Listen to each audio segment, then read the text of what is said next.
Welcome to today's deep dive. We're tackling a pretty cool topic. You sent us a bunch of excerpts from Wikipedia's orbit page, Oh, wow. which is perfect because looks like you've been orbiting some space-themed questions lately. Lots of questions about orbits, yeah. Are you maybe prepping for a presentation about the James Webb Telescope or... Oh, that'd be fun. Yeah, or just brushing up on some astrophysics? Always good. Yeah, whatever the reason, we're about to blast off on a journey through the cosmos. I love it. It's always exciting to explore orbits. They're kind of like the invisible threads that weave the tapestry of the universe. Okay, well, hold on. Before we get too lost in the space metaphors. Okay, sure. Let's start with something simple. Yeah. When we say orbits, what are we really talking about? So an orbit is basically the path an object takes as it moves around another object because of gravity. Okay. It's like a never-ending dance between two celestial objects, where one object, usually the smaller one, is constantly falling towards the larger one, but never quite hitting it because of its sideways motion. Okay, I think I get it. Yeah.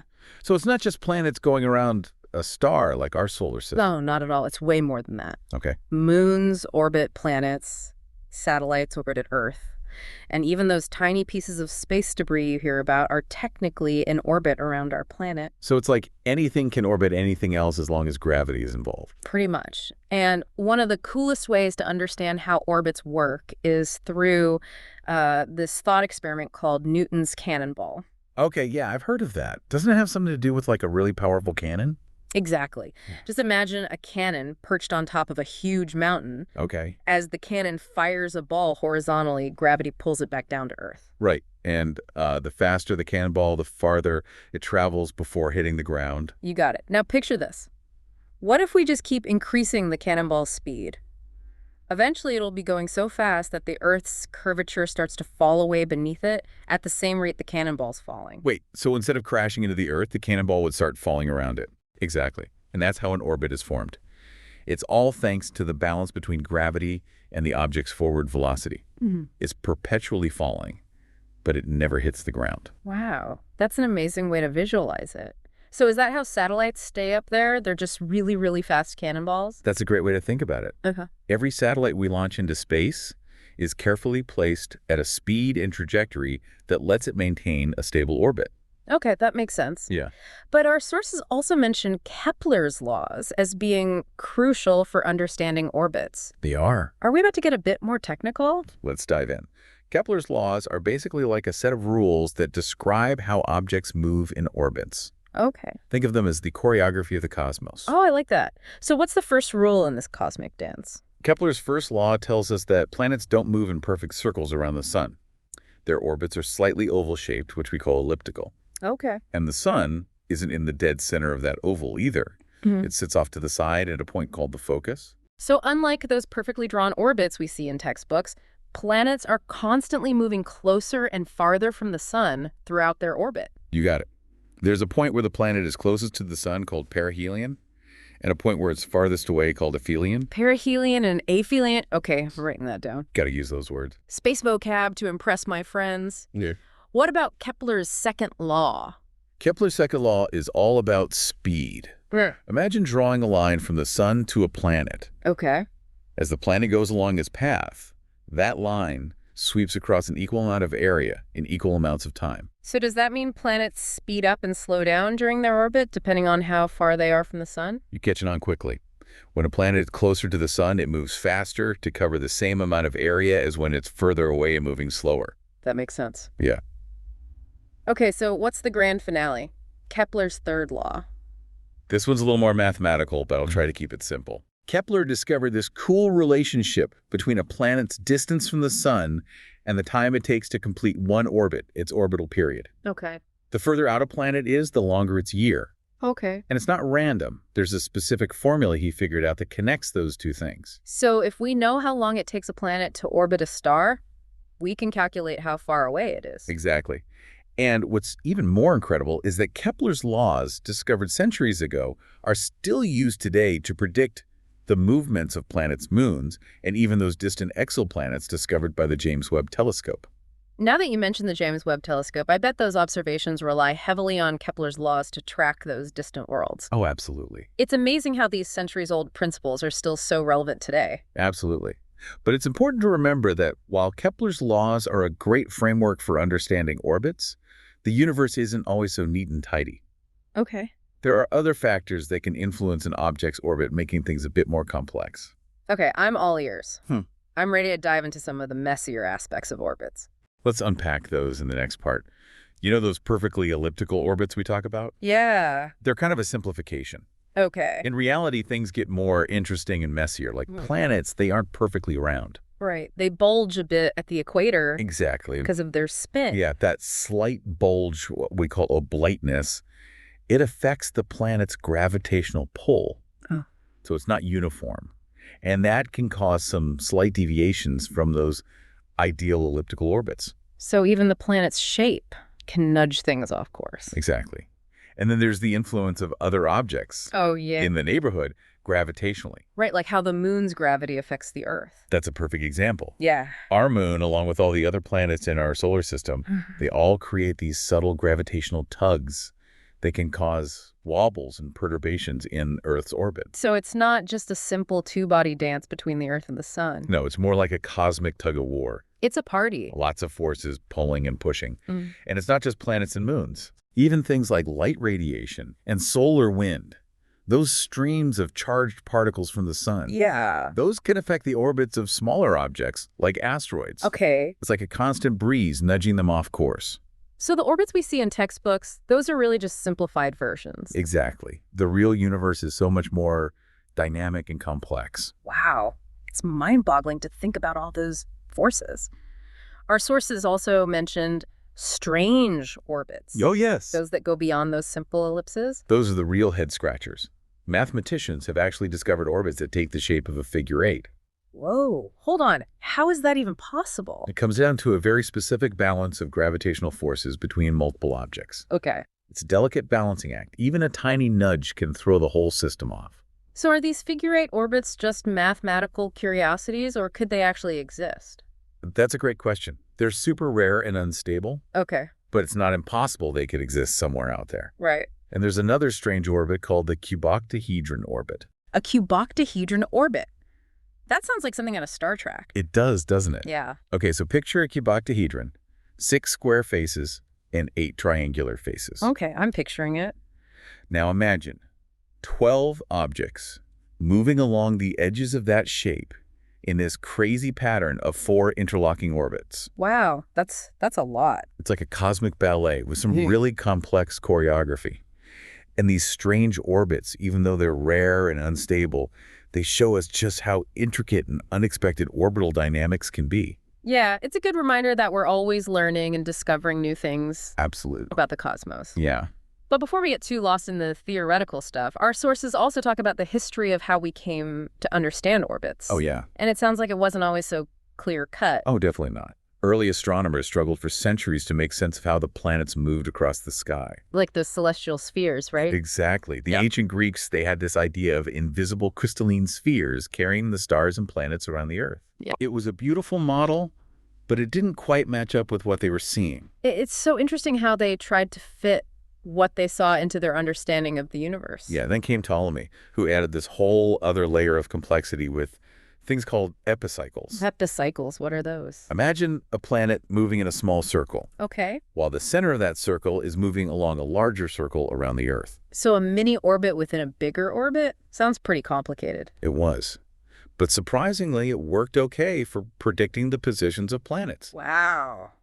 Really shows human ingenuity. It's like putting a Band-Aid on a bigger problem. I like that analogy. Yeah. And that better solution came with Copernicus Okay. and his idea of a heliocentric model, putting the sun, not the Earth, at the center. Whoa, that was a big change. It was a huge shift.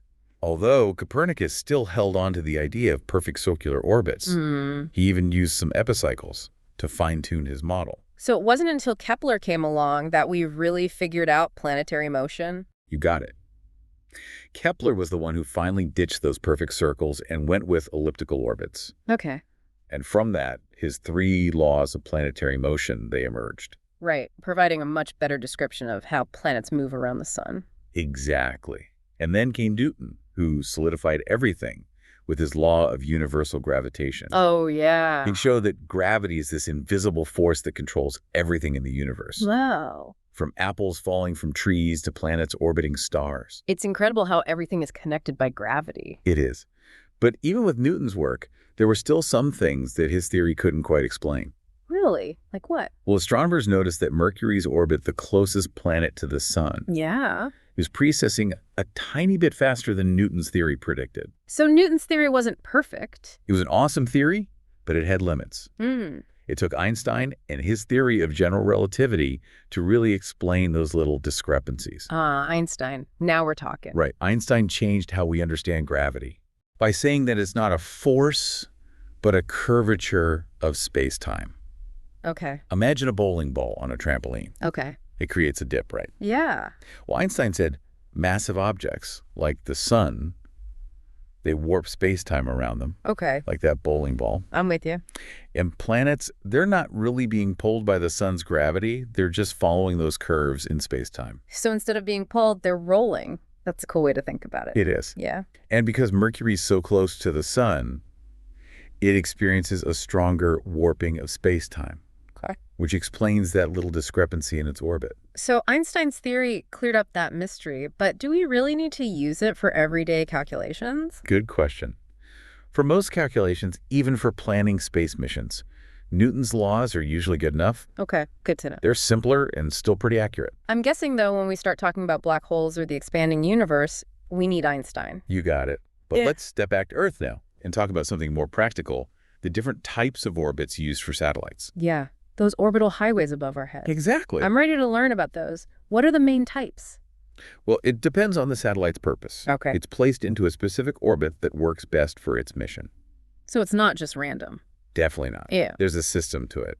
Let's start with low Earth orbit, or LEO. Okay. This is where a lot of Earth-observing satellites are, and the International Space Station. Makes sense you'd want them close for a good view. Exactly. LEO gives a good balance between coverage and resolution for imaging and data collection. But there's a trade-off. Satellites in LEO experience more drag because there were still traces of Earth's atmosphere. So they need boosts to stay up there. Exactly. Yeah. Now, as we move further out, we get to medium Earth orbit, or MEO. Okay. This is where navigation satellites live, like GPS and Galileo. Those are the ones that help us navigate. You got it. MEO orbits let those satellites cover larger portions of the Earth, Okay. providing those global positioning services. They're like the traffic cops of space. I like that. And then even further out, we have geosynchronous orbit, or GSO.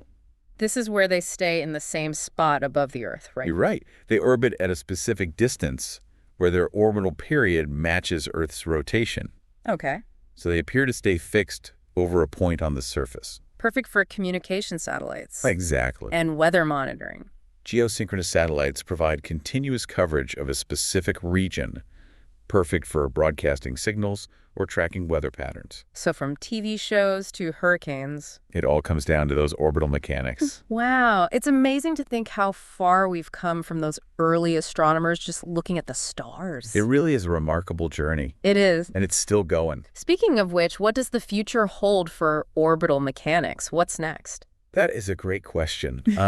Yeah. It feels like we're really at the beginning of some pretty big changes in space. Yeah. Exploration and technology. It's crazy to think that space travel might become I know. more common someday. Yeah. But I guess that means a whole new set of challenges, right? Like, how do you manage all that traffic Oh, definitely. and make sure things are safe in orbit? As more stuff gets launched, Right. the chances of collisions go up and there's more space debris to worry about. Yeah, I've heard about all that space junk. Yeah. It's a real problem. It is a problem. We need to find better ways to track it and deal with it.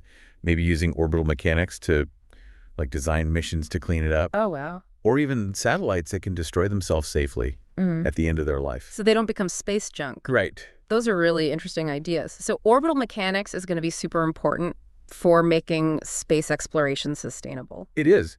And speaking of sustainability, there's a lot of research happening right now Okay. about using orbital mechanics to help with climate change here on Earth. Oh, really? I never thought about a connection between orbits and climate.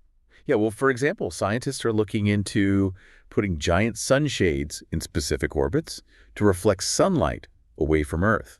to try and help with global warming. That sounds like a huge project. It is ambitious. There are other climate-related applications, too. Okay. Scientists are also using satellites to track environmental changes. Okay.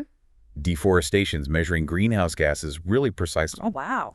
All that data from those satellites can give us valuable information about how healthy our planet is. And help us make better decisions about climate action. Exactly. So from dealing with space junk to tracking climate change, it seems like orbital mechanics is going to be a big part of solving some of humanity's biggest problems. It really is. That's what's so exciting about it. Yeah. It's not just about understanding how things move in space. It's about using that knowledge to make the world a better place. It's incredible to think about all that potential. It is. I think we've given our listener a great overview of orbits today. We have. From the basic stuff to some pretty cutting-edge ideas and future possibilities. Yeah. We went from Newton's cannonball to Einstein's curved space-time, explored those wild figure-8 and cuboctahedron orbits, and even talked about how orbital mechanics can help us deal with some of the big challenges facing humanity. It's been quite a journey. It has. And this is just the start. Right. Every new discovery in space adds to our understanding of this amazing dance of celestial objects. And every new technology opens up new ways to use that knowledge. Absolutely. To make our world better. Keep looking up and never stop asking questions. That's fantastic advice. And on that note, I think we'll wrap up this deep dive. Sounds good. Thanks for joining us.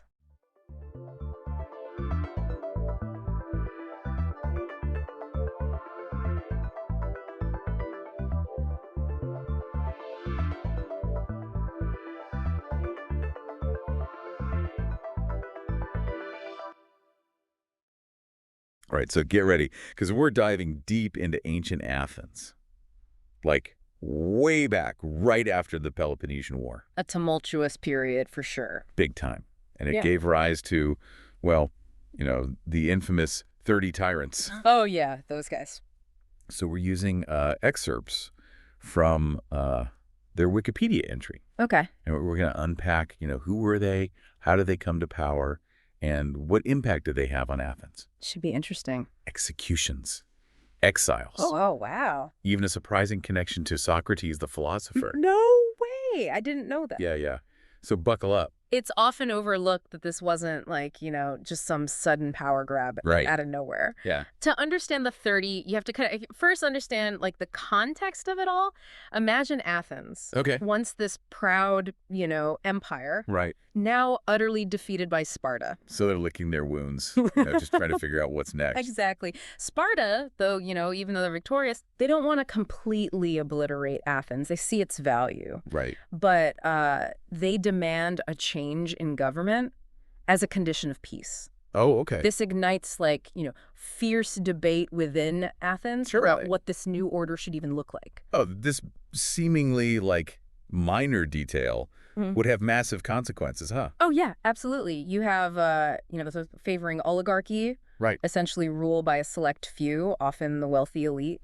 But then you have figures like the general Theramenes, who wanted to preserve some form of democracy Right. where all citizens have a say. So it was like a tug of war. Yeah.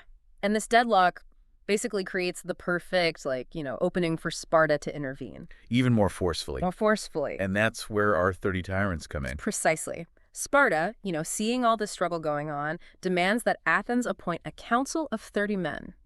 Their task: draft new laws, new constitution. Seems pretty straightforward. Yeah. On the surface, it seems like a temporary measure, focused on legal reform. Right. Oh, if only it had stayed that way. Okay, so let's, unpack these 30 men. Were they all just, power-hungry villains right from the start? Well, it's actually, it's more complex than that. Okay. The selection process itself, involved multiple factions. Right. 10 were chosen by, remember, Theramenes, Right, yeah. the one advocating for democracy. Right. Another 10 were appointed by Spartan officials, known as ephors. And the final 10, selected by the Athenian assembly itself. So it's like a mixed bag Yeah, a real mixed bag. in terms of, how they even ended up on this council. Exactly. But we do know their names, right? Indeed. The ancient historian Xenophon provides us with a list. We won't dive into all 30 today. Right. But some key players are crucial to understanding, this whole story. Yeah. First, you've got Critias. Okay. He kind of emerges as the leader, and he's been described by some historians as the first Robespierre just because of his ruthlessness. Wow. And what's fascinating is that he was a former student of Socrates. Oh, okay, so there's that connection. Yeah. Then there's Theramenes, who, as we've discussed, initially supported the council, but would later oppose their increasingly, drastic actions. Right, okay. So the council is formed. They're supposed to be working on new laws, but that's not what happens at all, is it? No, not even close. And, this is where we see the inherent danger of unchecked power. Oh, for sure. Instead of legal reforms, the 30, they quickly consolidate power. They form their own council, establish a police force, and systematically eliminate, anyone they perceive as opposition. Yeah, and I remember, reading about this, and it just sends chills down my spine. They basically, unleashed a reign of terror on Athens, didn't they? That's putting it mildly. The numbers alone are staggering. Yeah. According to both Isocrates and Aristotle, they executed 1,500 people without trial. Wow, that's hard to even fathom. Yeah. They employed this two-pronged approach to kind of maintain their grip, Okay. Firstly, they targeted political rivals. Makes sense. Anyone who opposed the peace with Sparta or still kind of held, democratic ideals. Brutal. But, it went beyond just politics, right? You're absolutely right. Their second tactic, it was purely economic. They'd execute wealthy citizens just to confiscate their assets, Oh, wow. enriching themselves and their supporters in the process. It's like a blatant power grab Mm-hmm. disguised as a restoration of order. Right. Well, I'm not sure I completely agree that this is a restoration of order. Mm-hmm. It sounds more like, organized chaos to me. I see that. But I'm curious. Wasn't there any pushback? Right. People must have been terrified. Fear was a powerful tool, no doubt. The 30 were masters of intimidation. They even hired mastigophoroi, Right. which, translates to whip bearers. Okay, whip bearers. Right. I'm starting to understand why they earned the nickname Tyrants. Yeah. But what about Theramenes? Right. He was initially part of this group. Did he just go along with all this? He did not. As the violence escalated, Theramenes started openly criticizing Crius Okay. and the others, Right. Seeing their actions as a betrayal of the council's original purpose. So even within this group of tyrants, there was dissent. Yeah. That's kind of a scary thought. It highlights the dangers of absolute power, even within a seemingly, unified group. Crius, feeling threatened by Theramenes' growing popularity and his calls for, moderation, accused him of treason and conspiracy. Oh, wow. And the truly chilling part is that Theramenes was then forced to commit suicide by drinking hemlock. That's a chilling reminder of how precarious justice can be, even in a system with supposed checks and balances. Right. And it makes you wonder just how far the 30 were willing to go to solidify their control. Well, their next move, kind of answers that question. It might surprise you. Okay. They decided to restrict citizenship What? and political participation Okay. to a select group of only 3,000 Athenians. Only 3,000. Mm-hmm. Out of the entire population of Athens. That seems more like a club than a government. It was a drastic reduction. And these 3,000, they were handpicked for their loyalty to the regime. Think about that for a moment. They were granted, special rights, like carrying weapons, Wow. the right to a trial by jury, while the vast majority of Athenians, they were stripped of their civic rights. It's incredible to think that we know so little about these 3,000. The Wikipedia article mentions that there's no complete record of who they were. It's a historical mystery, isn't it? Yeah. What were their motivations? What were their lives actually like under this oppressive regime? Yeah. It's kind of a blank slate for, our imaginations. And it just begs for further exploration. This is all so fascinating and disturbing at the same time. Yeah. It really makes you wonder how a society can go from, the birthplace of democracy Right. to this tyranny in such a short time. And that's precisely why, understanding this period is so important. Right. It's a stark reminder of how quickly power can corrupt, even when it's gained under the guise of reform. Yeah, it's a good point. Mm-hmm.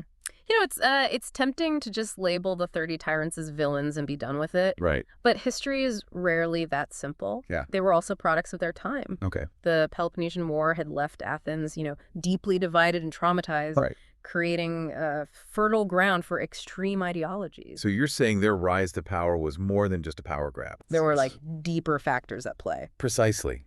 Athens was grappling with defeat, economic hardship, and a crisis of identity. Wow. This longing for strong, decisive leadership, even at the cost of individual freedoms, played right into the 30s' hands. That's a point I hadn't fully considered. Mm-hmm. But how did they manage to, maintain control for as long as they did? Right. Fear was a powerful tool, as we've discussed. Mm-hmm. But was that enough to, keep an entire city in check? Fear was crucial, no doubt. But they also employed more subtle strategies. Okay. Don't forget, they established their own council and appointed officials, Right. creating a new power structure loyal to them. Right, and they restricted citizenship to those 3,000 loyalists. Exactly. It was a way of, consolidating their support base and marginalizing any potential opposition. Exactly. And it wasn't just about political control. They also understood the importance of, economic influence. By seizing the assets of their enemies, they could enrich their supporters and further cement their loyalty. Yeah. It's a tactic we've seen repeated throughout history. Control the wealth, control the people. Mm-hmm. It's a chillingly effective strategy. It is. But let's not forget the psychological impact of their actions. Right. The constant threat of violence, the arbitrary arrests, the public executions. It created an atmosphere of, paranoia and distrust that made organized resistance, nearly impossible. They aimed to break the spirit of the Athenian people. Wow. To eradicate the very idea of democracy. Right. They wanted to replace it with a system where obedience and loyalty to the regime were paramount. It's hard to believe. It is. But this is where we see the incredible resilience of the human spirit. Mm-hmm. Despite the terror, resistance began to flicker. It did. So tell me about that. Okay. What was the turning point? Was there a specific event that sparked the rebellion? There were several contributing factors. Remember Thrasybulus, the exiled Athenian general? Right. He played a pivotal role. Yep. Gathering a group of exiles and supporters, they launched attacks against the 30's forces from their base in Phyle, a fortress on the border of Attica. So even in exile, the spirit of resistance was alive and well. Very much so. But could they really take on the might of the 30 from a remote fortress? That's what makes Thrasybulus such a fascinating figure. Right. He was a brilliant strategist. Okay. His forces grew in strength and confidence, eventually gaining control of Piraeus, the port of Athens. Now that's a strategic victory. Mm-hmm. Control of the port would have severely weakened the 30's hold on the city, wouldn't it? Imagine the hope it must have ignited within Athens. Yeah. And it wasn't just those in exile. Okay. Inside the city walls, dissatisfaction was brewing. So the cracks were starting to show in their facade of control. They were. But what was the final straw? The final blow came in a battle near Piraeus. Okay. The exact details are, lost to history. Right. But we know that Chryses himself was killed in the fighting. Wow. The death of their leader. Mm-hmm. That must have sent shockwaves through the regime. It was a turning point, demoralized and fractured. Right. The remaining members of the 30 fled Athens, seeking refuge in Spartan-controlled territories. So Athens was free. Yes. But the scars of tyranny ran deep. They did. The city is liberated, but at what cost? Right. How do you even begin to heal a society so deeply fractured? Mm-hmm. Do you just, snap back to democracy as if nothing happened? That's the challenge Athens faced. Yeah. It wasn't just about restoring buildings. It was about rebuilding trust, addressing trauma, and reconciling with a painful past. The overthrow of tyranny is just the first step in a long and difficult process. Did they immediately revert to a democratic system? Well, or was there, hesitation, a fear of repeating the mistakes that led to the 30? There was a period of uncertainty, a power vacuum that needed to be filled. Right. But ultimately, the Athenian people chose to restore their democracy. Okay. However, they didn't simply pick up where they left off. So they learned from this experience. They did. They didn't want to just put a Band-Aid on a gaping wound. Exactly. They implemented reforms aimed at preventing future abuses of power. Okay, so, Like what kind of reforms? For instance, they restructured the courts to give more power to juries Okay. and limited the authority of individual magistrates. So a bit of learn from your mistakes built right into the system. Exactly. They recognized their previous system's vulnerabilities, Right. the very ones the 30 had exploited. Right. It was about creating a system more resilient to power grabs, Yeah. to tyranny disguised as leadership. But the big question is, did it work? Mm. Did these reforms truly safeguard Athenian democracy from future threats? Well, history is never that simple. Right. Athenian democracy would continue to evolve, facing new challenges in the centuries to come. Sure. But the experience with the 30 tyrants left an indelible mark. Okay. It instilled a deep-seated awareness of the fragility of democracy, Wow. a constant reminder that even the most established systems of governance can be vulnerable to tyranny. So their legacy was like a double-edged sword. In a way, yeah. A traumatic experience, but one that ultimately forced Athens to, confront its weaknesses and strengthen its democratic institutions. And it's a lesson that continues to resonate with us today. Right. As we grapple with our own questions about power, justice, and the enduring tension between individual liberty and the need for order and stability. We've been on quite a journey, haven't we? From the ashes of the Peloponnesian War to the rise and fall of the 30 tyrants. It has been quite a ride. Brutality, resistance, and the long road to rebuilding a shattered society. Mm-hmm. But as we wrap up this deep dive, I keep coming back to one question. What happened after the 30? Right. Did Athenian democracy truly recover? Mm-hmm. Or was this experience a fatal blow? That's the question that lingers, isn't it? The aftermath of tyranny is always a complex process. Yeah. It's tempting to think they had to start from scratch. Right.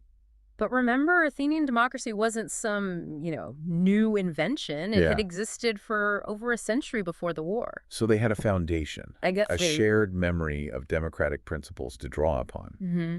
So it was more about picking up the pieces and rebuilding what had been broken, like trying to salvage a cherished vase that's been shattered. That's a good analogy. Yeah. And like any restoration, there were key elements involved. Okay. First, the immediate need for order and stability. Right. A new government had to be established, the rule of law restored, and the economic damage addressed. All while carrying the weight of the war and the 30s tyrannical rule. Exactly.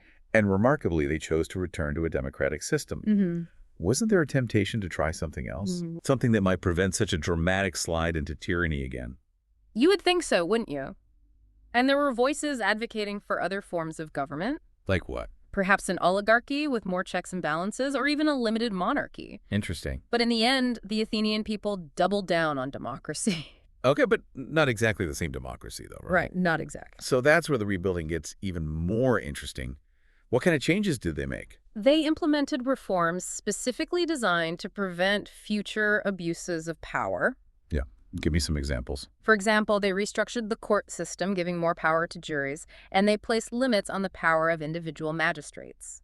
So a bit of learn from your mistakes built right into the system. Exactly. They recognized their previous system's vulnerabilities, Wow. the very ones the 30 had exploited. Right. It was about creating a system more resilient to power grabs, to tyranny disguised as leadership. But the big question is, did it work?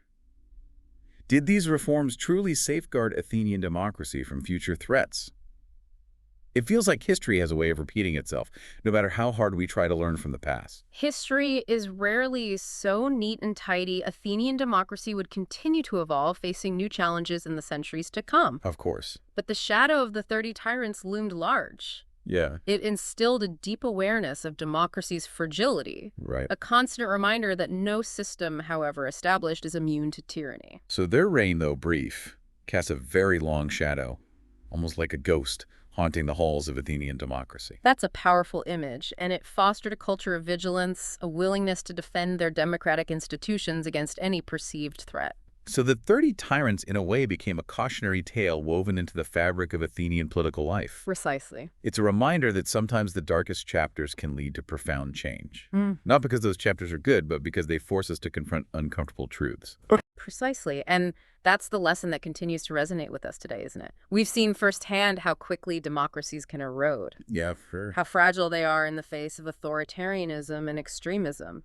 The story of the 30 Tyrants isn't just ancient history. Right. It's a reflection of the ongoing struggle between freedom and tyranny, a struggle that continues to this day. And on that note, I think we've reached the end of our deep dive. It has been a fascinating journey. It has. It sparked a whole new set of questions for me about the nature of power, the resilience of the human spirit, and the constant need to safeguard the ideals of democracy. That's the beauty of history, isn't it? It's not just about dates and names, but about the enduring questions that continue to shape our world.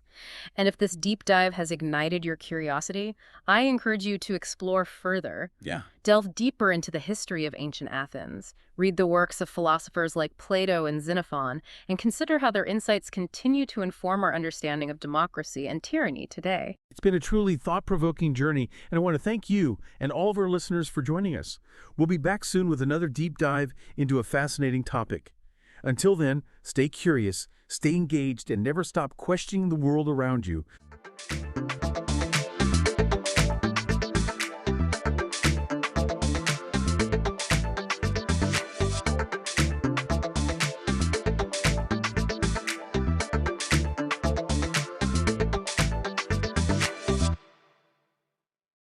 Okay, so today we're going deep on Squid Game. Looks like we've got a lot to work with here. Yeah, you sent us quite the collection. Wikipedia article. Reviews, even some behind-the-scenes stuff. It sounds like you want the whole picture. More than just like a recap or something. The impact, The phenomenon. maybe even some hidden meanings. Well, we've got 2 seasons to unpack. Plus a final season coming in 2025. And it's insanely popular. Netflix's most watched ever, right? It's sparking all kinds of conversations. Memes. A whole reality competition show. It's a cultural tidal wave. You could say that, yeah. Squid Game is fascinating. More than just entertainment. Social commentary. Wrapped in a thriller. Exactly. So let's start with the basic premise. Right. Imagine you're drowning in debt, Uh-huh. struggling to get by, Yeah. and suddenly you're invited to play children's games Children's games. for a huge cash prize. Okay. Sounds a little too good to be true. Definitely a catch. A big one. Losing means losing your life. Yeah, the stakes couldn't be higher. That's the hook of Squid Game. It lays on our fears. Financial ruin. That desire for a second chance. Makes you wonder what you'd do. It's like a modern-day gladiatorial arena. With a twist. Instead of swords and shields. They're playing red light, green light. With a creepy giant doll. That contrast is key. Yeah. Familiar games, Nostalgic even. but with a layer of dread. It's unsettling. The creator, he's not just going for shock value. He's exploring desperation. What drives people to extremes? And he's drawing from personal experience. The 2008 financial crisis, His own struggles, he poured that into the story. which is probably why it resonates so strongly. People can relate to that anxiety. The fear of economic instability. Over 142 million households watched the first season. In a month, A global phenomenon. it clearly struck a nerve. It reflects our fears The frustrations of economic inequality. around the world It's a reflection of our times. It Mhm. sparked a conversation. about class disparity. The systems that create it. The human cost of desperation, It's social commentary. disguised as a thriller. Right, and we haven't even touched on the visuals. The style is impactful too. Those pink jumpsuits. The guards I read they were chosen to dehumanize them. make them robotic. Like enforcers rather than people. Adds to the chilling atmosphere. And the sets. Incredible. Maze-like corridors. Escher-inspired staircases. It feels like you're trapped. Lost in a system with no escape. Like the set is another character. Reflecting the player's torment. And the music, Yeah. that haunting Fly Me to the Moon cover. During red light, green light, Tension. adds emotional depth. It sticks with you. It's not just background noise. It's part of the storytelling. We're barely scratching the surface. And I'm hooked already. This deep dive is pretty eye-opening. We haven't even gotten to the players. Each one with a unique story. A reason for risking it all. That's where things get really interesting. Let's meet those players then, shall we? We've talked about the setup, the high stakes, that unsettling atmosphere. Right. But what about the people in this nightmare? The heart of Squid Game. It's not just about the games. It's about the human stories. Behind the numbers? Each player has a unique backstory. A reason for risking it all. Like Gihun, our protagonist. Flawed though he is. A gambler drowning in debt. Desperate to be a better father. Almost an archetype. representing those struggling with societal pressures. Economic anxieties. He's not perfect, makes mistakes. But you root for him. And his relationship with Sang-woo adds another layer. His childhood friend turned rival. They came from the same place. They ended up on different paths. One's a gambler, the other a disgraced businessman, Circumstance and choice? shaping who we become. Their dynamic highlights the show's exploration of morality. There are no easy answers. No clear heroes or villains. Then there's Sae-byuk, the North Korean defector. Her story is heartbreaking. Her determination to reunite with her family. So powerful. A different kind of struggle. A fight for survival. Against a system that's already failed her. Squid Game uses these individual stories to paint a broader picture. Of Korean society. The economic disparities. The desperation. The systemic issues. Pushing people to the brink. It's a microcosm of the real world. Each player a different facet of the struggle. Like Ollie, the exploited migrant worker. Deok-soo, the ruthless gangster. Each character adding to the tapestry. Showing how these systems trap individuals. From all walks of life. Even Il-nam player 001. The seemingly harmless old man. His role is one of the show's most shocking twists. No spoilers. But his story adds a philosophical depth. Makes you question the nature of the game itself. And the front man, The masked figure. orchestrating this whole twisted spectacle. Season 1 kept his identity a mystery. But Season 2 reveals it's Hwang In-ho. The brother of the police officer who infiltrated the games. Blew my mind. Adds a whole new dimension. Questions about family loyalty. Betrayal. The corrupting nature of power. Anyone can become complicit. Even those who've experienced the horrors firsthand. Makes you confront some uncomfortable truths. Then there are the VIPs. The wealthy spectators. Betting on the players' lives. Like it's just a game. Ultimate detachment. Callous indifference. To human suffering. Their presence adds a layer of social commentary. The vast gulf between the haves and have-nots. Played by non-Korean actors. Emphasizing their otherness. Makes them even more sinister. A powerful statement. About exploitation. The wealthy and powerful preying on the vulnerable. Turning human life into a commodity. And that theme of exploitation. Amplified by the games themselves. They exploit vulnerabilities. Fears. Desires. Humanity. It's not just physical strength or strategy. It's about psychological manipulation. Pushing individuals to their breaking point. Betraying their own values. The games are a metaphor. For how we're all caught in systems that exploit us. Economic system. Social hierarchies. Even our own relationships. So many layers to unpack. Amazing how Squid Game packs so much depth and meaning into what seems like a simple thriller. We've only scratched the surface of Season 2. The stakes are higher. The game's more complex. The choices even tougher. It's masterful storytelling. And that ending. A massive cliffhanger. Gi-hun is back. On a mission to dismantle the game. From the inside. What a setup for the final season. Man, that cliffhanger. Season 2. I'm still thinking about it. Gi-hun's back. He went from gambler to revolutionary almost. Trying to dismantle the game. That transformation is key. To Season 2's themes. He's not just surviving anymore. He's fighting back. Against the system. That almost destroyed him. And the games themselves evolve, too. They're not just about survival now. It's psychological. Breaking the players. Confronting their darkest selves. Like that glass bridge game. Oh, yeah. Not just about agility. It's about trust. Trust. The weight of choice. Every step could be your last. That pressure. Can lead to terrible decisions. It's a metaphor for life. One wrong move. And it all comes crashing down. Then there's the game based on Yet Nori. The traditional Korean board game. It ties into cultural identity. Yet Nori is all about chance. And strategy. Deeply rooted in Korean culture. The show uses it to comment on tradition, modernity, fate versus free will. It's a reminder. These games aren't just random violence. They're crafted to exploit our understanding of competition, risk, and reward. And speaking of crafted, the frontman's reveal, Season 2, added a whole new layer. His brother's the cop investigating the games. It's fascinating. Nature versus nurture. The impact of trauma. The line between good and evil. It gets blurry. Like a Greek tragedy. Two brothers bound by blood. Divided by circumstance. Fighting a battle with huge consequences. And we can't forget those shadowy figures. Pulling the strings. Above even the front man. The puppet master. It suggests the Squid Games are just one piece. Of something much bigger. Who are they? What do they want? Hopefully Season 3 will tell us. June 2025. That's what we've heard. The creator hinted we'll learn more about the frontman. His backstory. What led him down this path? I bet we're in for some big reveals. Hwang Dong-hyuk has a plan. He's not afraid to push boundaries. He's created a show that's thrilling and smart. A rare combination. It's captivated the world. Squid Game is more than just a show. It's a phenomenon It sparked conversations about social injustice, economic inequality. the darkness within us all. It sticks with you. Makes you question the world. Your place in it.